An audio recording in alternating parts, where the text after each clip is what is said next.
about success and redefining success. As soon as we take birth and we become a little bit of conscious aware about ourselves, we already start to compare ourselves with others.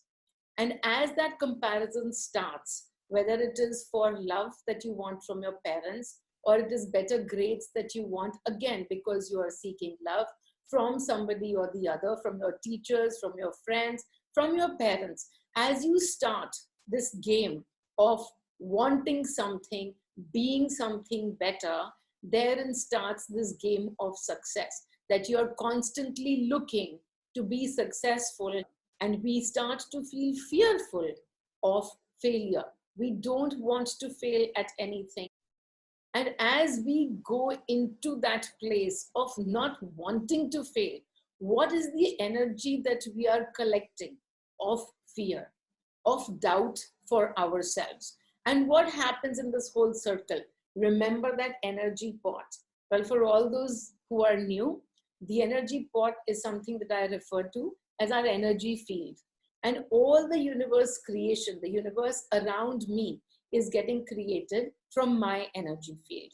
If you wish to know a little bit more about how to start understanding your energy field better, you can watch the first session of this webinar series, and it's on anxiety and depression.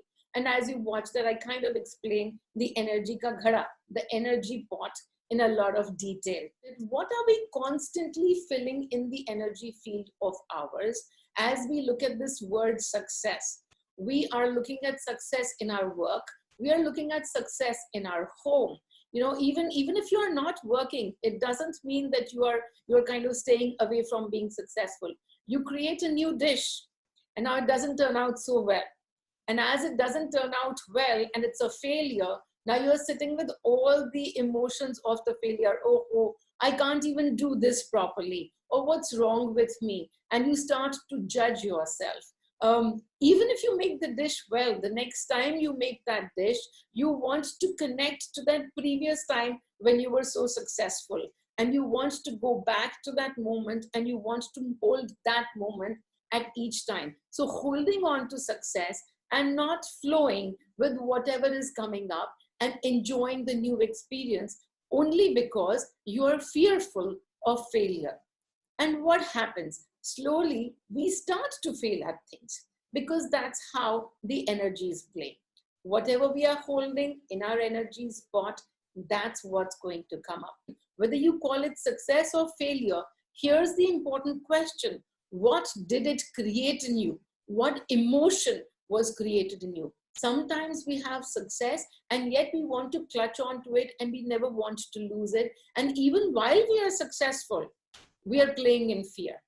While we are in failure, we are playing in self-doubt and judgment. But while we are successful, we are playing in fear. And when you start to collect so much fear and self-doubt together, at some point in time, whether in this life or another life, it is going to come around and manifest in your universe. So don't be shy of failure. Simply, if something is not working for you, as you look at that event that just happened, the question to ask is always the same. The question to ask is, what am I feeling? Always, whether it is success or it is failure, no matter what it is, the question to ask to connect to your emotion is, what am I feeling? And to be able to clear that. And it is so beautiful because it happens many a times that we fail in something and time goes by and then we actually realize that, wow, it's such a great thing that we failed at that and that we didn't go ahead with that, because right now, if we would have gone ahead with that, it would be a major problem for us. And we recognize that, but a few weeks later, a few months later, hindsight 2020, in that moment when we are saying, thank God that didn't happen, what are we creating for ourselves? What we are creating in that moment is gratitude. So gratitude is in our energies now. But what happens to all those emotions that you created at that point when you were judging yourself? Now is the time to go back and clear all those energies as well. Because those energies are not getting cleared by time. Those energies are going to stay right there till you put your conscious awareness on it.